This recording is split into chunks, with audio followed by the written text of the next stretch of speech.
ไอ้หนุ่มสามล้อตุกจะบอกโก้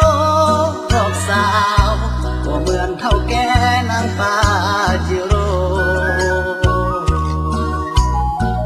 ไอ้มีตามต้อยศักดิ์สิ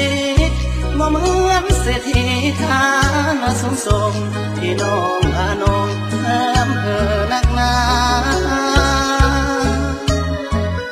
อย่าฝ้าวลังเกียจทุกจำโบ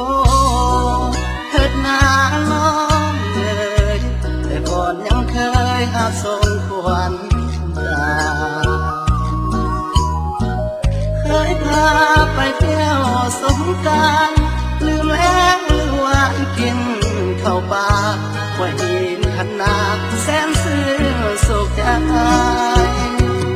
มาบัดนี้ได้ขี่รถโตติดแอร์บ่เลี้ยวบ่แลพบกันก็หันหลังใส่โอ้คนงามใจดำแท้น้อสามายเป็นอย่างลืมกันง่ายๆเบื่อหน่ายสามล้อว่าโลไอ้หนุ่มสามล้อจำโบตุกคิดผิดอ้างต้องมาผิดหวังย้อนปาจิโร่สาธุขอให้โชคดีถึงหวยหอยทีร่ำรวยอาโกจะซื้อปาจิโร่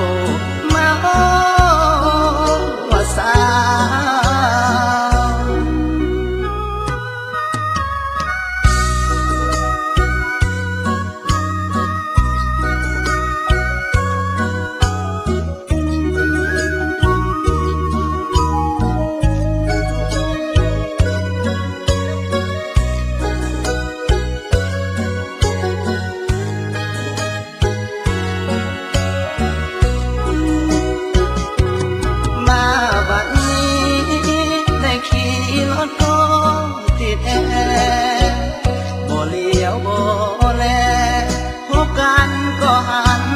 ใส่โอ้คนงา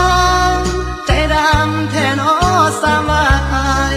เป็นอย่างลืมกันง่ายๆเบื่อหน่ายสามล้อว่าโลไอ้หนุ่มสามล้อจำโบตุกคิดผิดอ้างต้องมาผิดหวังย้อน